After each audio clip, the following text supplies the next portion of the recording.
We asked in February if Hailey Van Lith had made a big mistake transferring to LSU, and I believe the results are in. In this video, we are going to look at where she's at and what she should do moving forward. In addition, if there are lessons to be learned by future portal transfers, mainly Talia Van Oelhoffen, who's just entered the portal, and Georgia Amoore, who entered a few days ago after Kenny Brooks left Virginia Tech.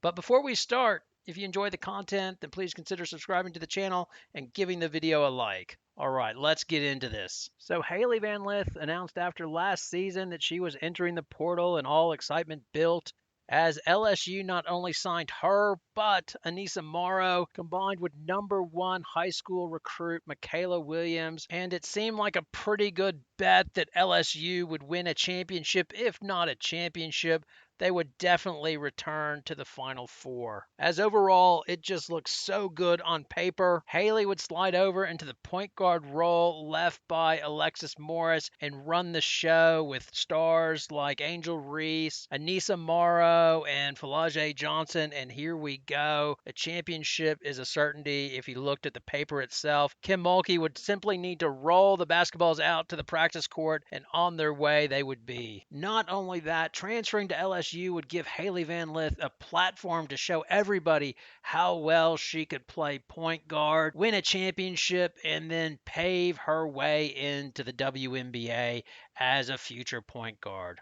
Bum bum. First, her decision to transfer to LSU in itself was interesting, as she had looked at playing for Kim Mulkey when she was in high school, but she and her dad looked at it and definitely felt like going to Louisville was the best fit for her and her playing style. And it appears that they were right. Assistant coach Gary Regis talks about when Hailey Van Lith was visiting LSU on her portal visit, how she was sneaking away and calling somebody. They found out later she was calling her dad to sort of give him the lay of the land and what it was like and if it was a good option or not. And well, it's clear now they got it wrong, and it's surprising because if you know anything about Hailey Van Lith and her dad, they're very strategic. Like early on, she was training with Kobe, like they went to go visit him, and Kobe was telling him how well he did in developing his daughter.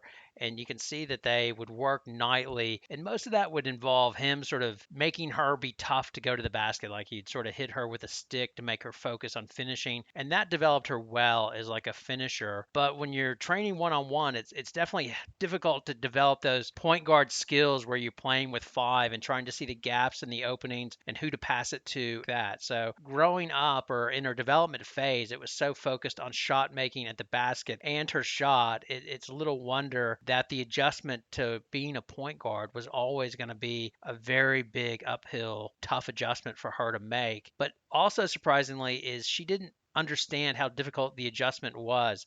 The Taylor Rooks interview that she did clearly shows how they underestimated what a big deal it was going to be to switch from a shooting guard, which she was doing at Louisville and had carte blanche to shoot as much as she wanted, and she'd handle the ball a bit in big moments, versus being the full-time point guard under Kim Mulkey. As famously in the Rooks interview, they say I can't play point guard. I can.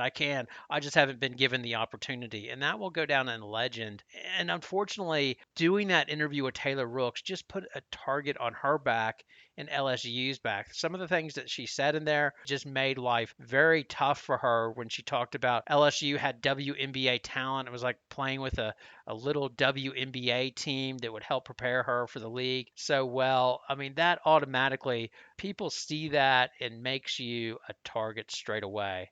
I've said it before, but it so reminds me of the Miami Heat when they had their little parade, when they signed LeBron and had Wade coming back with Bosch, and instantly it was going to be a tough season because everybody was coming after them and they fell short. Well, Miami went a heck of a lot further than LSU, but even in the end, sort of the bitter press conference and feeling like they'd been hated for no reason, that's where LSU is at right now, pretty much. And because things went so badly for Hailey Van Lith this season, she has to come back to LSU next year or transfer to another school. I assume she's coming back. Mulkey had her back in the press conference, but then again, Mulkey set her up for failure. I've got no idea why they put her on Caitlin Clark. It was clear at the end of the game that Falaje Johnson was a much better guard on Caitlin Clark. I don't know if Mulkey felt like they had to have Johnson fresh for the game because they were going to need points out of her and didn't want her to get in foul trouble, and that's why they did it. But that just totally exposed Hailey Van Lith as a non-defender. And to be fair, they took Hailey off at the 7:20 mark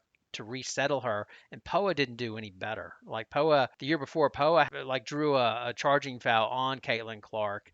But in this game, she wasn't to be stopped. And I just wonder, would have been such a better matchup to put Hailey on Gabby Marshall versus putting your weakest perimeter defender on arguably the greatest perimeter player of all time in college basketball. And yes, she got torched on defense, but she was always going to get torched on defense. LSU's problem was team defense all year, which Hailey Van Lith was a part of, no doubt. But unfortunately for her, a lot of LSU's problems were put on her as she was that new part and she wasn't Alexis Morris, and it was never fair to expect her to be Alexis Morris. So as I said, so much damage has been done to her profile. She almost has to come back to LSU, and she's dependent on Angel Reese coming back as well, as that's her best case scenario. Angel Reese comes back, LSU is dominant, they figure out their team defense, which allows them to win the championship, and all of a sudden they're the redeemed team. They went through their heartaches this year, learned their lessons, got in the gym, worked on their game, and then she's on her way, demonstrating she can play point guard and move on to the WNBA. That would be the best case scenario for her, obviously, but it's obviously dependent if Angel Reese returns, as that will be a big factor, and if they can go back to the Final Four and win a championship next year. And as I mentioned,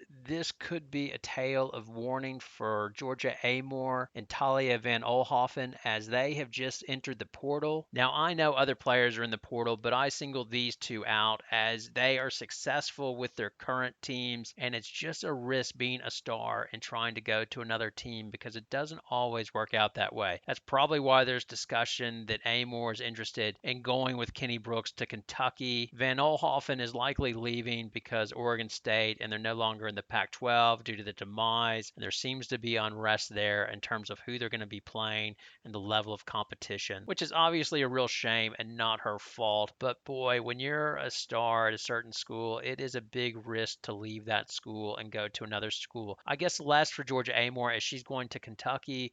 I should say if she's going to Kentucky, as Kentucky would be a challenge, as well as obviously Kenny Brooks is rebuilding there. So do you want to go there for 1 year for a rebuild? I wonder if she might wind up going to Syracuse, as there are a couple of Australians in that team. I know she had friends that went there before as well. And with Deasia Fair leaving, there would be a nice little slot for her to slide into. But once again, it's sort of the devil you know in terms of she's previously played for Kenny Brooks and knows his system and how she would fit in versus going to a new school, new coach. And it seems good on paper. She'd slot in for Deasia Fair and they have talent there. But until you're actually playing and see how it works, it's always a risk, which Hailey Van Lith has found out this year for LSU.